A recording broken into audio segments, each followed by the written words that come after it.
Hi everyone, this is Illa Lynn, and thanks for stopping by my channel, Everything Spiritual. Today I'm going to do my October 12th house astrology reading for the sign of Taurus. Taurus dates are 20 April through 20 May, and Taurus is ruled by Venus. And of course, that's the planet of love, Venus. If you'd like to book a reading, you can go to www.illalandeverythingspiritual.com. If you have questions about booking a reading, you can email me at info@illalandeverythingspiritual.com. So let's see what's up with Taurus for the month of October. All right, well, Taurus, in your first house, you have the one of water, or this can be compared to the Ace of Cups. And it's saying that you're viewed as someone that's in love. You're someone that you're having an experience. You're having a romantic relationship, or you're having some type of a friendship that is on a very deep level. So when people see you, the image that you get off is someone that's happy, someone that's in a loving relationship. And then also you're looked upon as someone who would make a great romantic partner or a great friendship just by the way that you carry yourself. By this being the one of water, water is associated with intuition. So is also viewed as someone that may be very intuitive or even psychic. In your second house, we have the Three of Wands. And this is in regards to your earning ability and your property, your possessions, things that you value. And you're viewed upon as someone who's very financially successful. This is a Three of Fire. Wands are associated with taking action as well as intuition. But you're someone that's smart. You plan for the long term. And you also someone that is reaping abundance from your past choices. You see the ship of opportunity is in the past. The ship of opportunity is here behind her, representing the past. So she's gotten off of the ship of opportunity. It's let her off, and she's moving forward as the opportunity has passed, and she's taken advantage of it. So also you're considered someone that takes value in your work. You're very passionate about your work. So you're a hard worker, and you've been successful from your past efforts, your past labors, your past jobs. And now you're deciding what's next.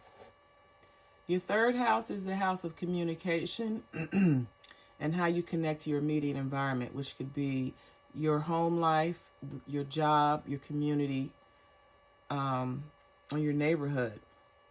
So you're viewed as someone who's very passionate. You communicate with charisma and confidence.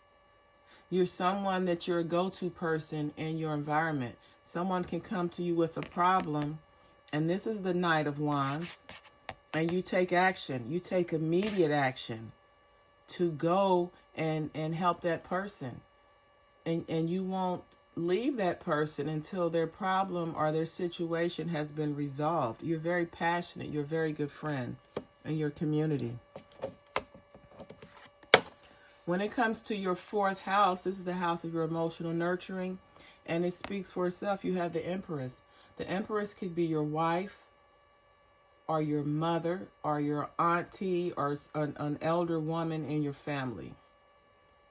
But this is someone that allows you to be successful.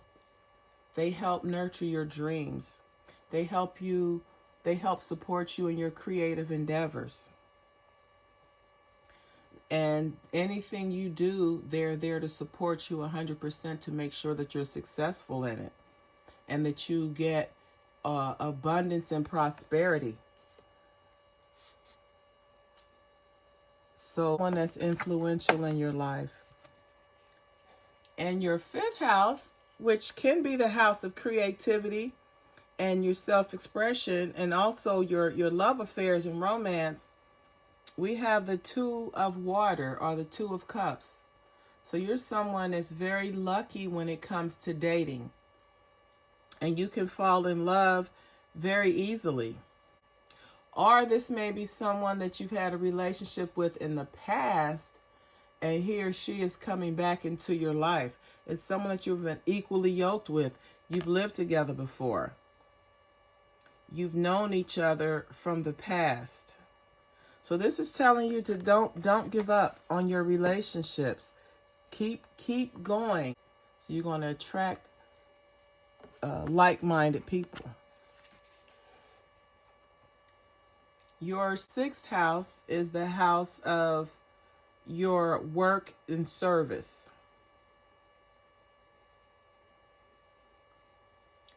And you have the Star card. So this is telling me that you may not be very happy right now with your current job. You may be in a position where you're overpaid, where you're overworked and underpaid. You may be in a position where you don't feel appreciated for your efforts. And you're just being told to have faith in yourself and in the universe. And that positive changes are coming. The Star card is always a positive card. So you're just being asked to hang in there. Don't give up. The seventh house is the house of your long-term relationships and partnerships. And this looks like a relationship. Number one, this is the Six of Waters. So this is an emotions, the Six of Cups. And this is something that refers to children. So you have children with this person. This person could be a childhood sweetheart of some sort, or you and this person could have grown up together, and now that you are adults, you're revisiting your friendship, and maybe it's going to blossom into a romance. So when it comes to your long-term partnerships, you're in a very loving, solid relationship. You're in a relationship with someone that you've known for a very long time.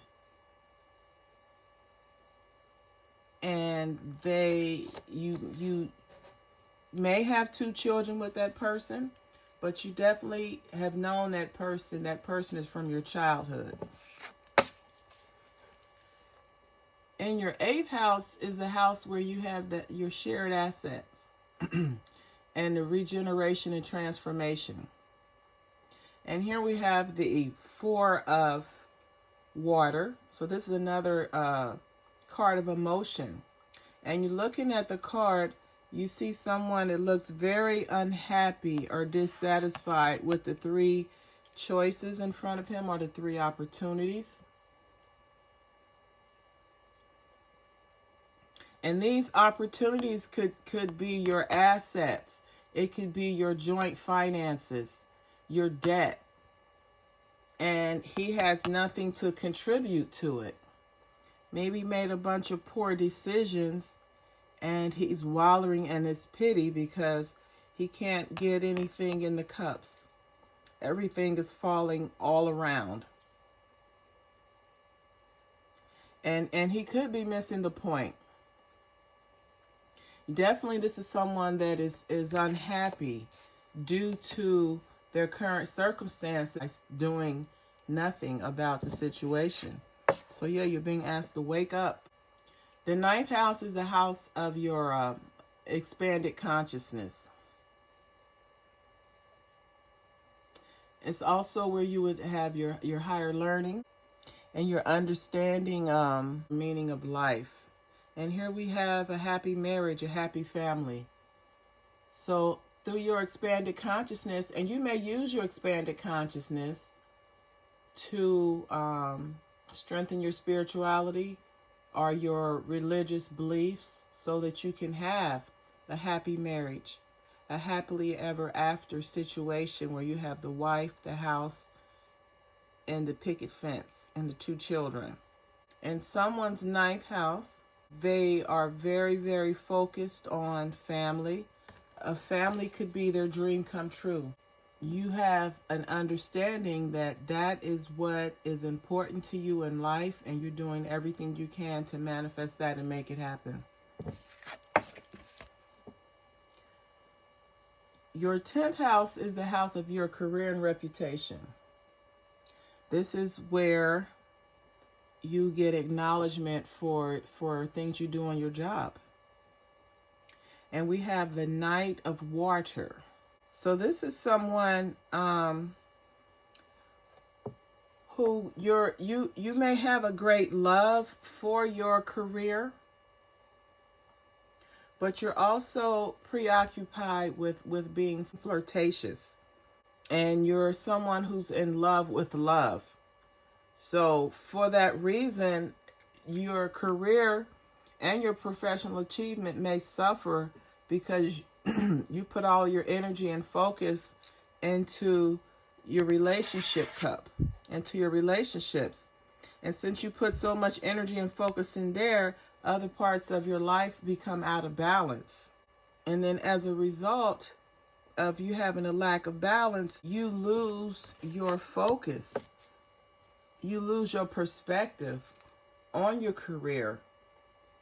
You forget that it takes the career to finance the romance and the relationship. And without it, you're not able to do so. So you need to bring balance back into your life. You need to have a balance between your relationships and your job, but you're just not invested in your career at this time because you have you're investing more in your relationship. The 11th house is the house where you have your joint activities with your significant other, your life partner, your soulmate, your spouse. And we have the one of air, which is comparable with the Ace of Swords. And this is the house of like-minded people. So when it comes to your 11th house, you are someone who surrounds yourself with people that come up with very good ideas. And you're also this group of people that you associate yourself with, your friends or your social groups.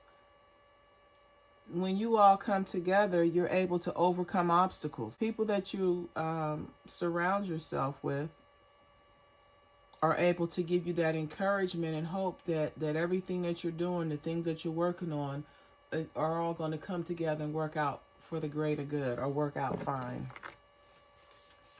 In your 12th house, we have the ego, and this is considered the devil in the traditional deck, the traditional tarot deck. And you see a woman who's been chained to 3 pillars, and this is Archangel Michael freeing her.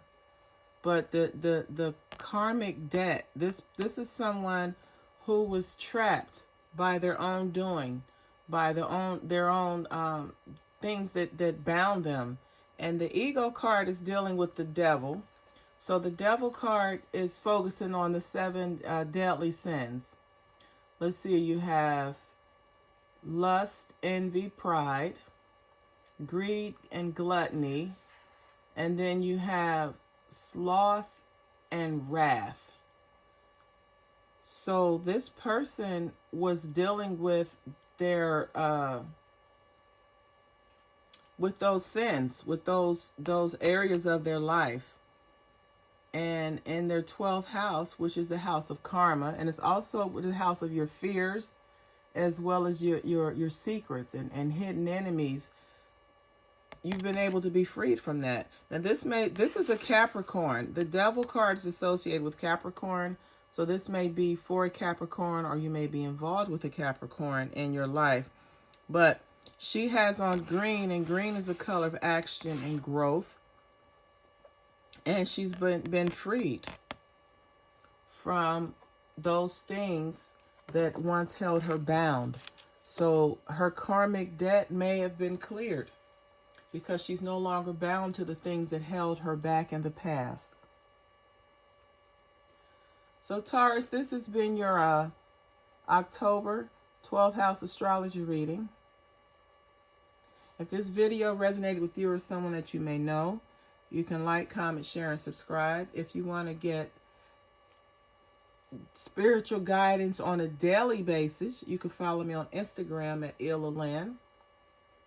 Have a wonderful day, and as always, namaste.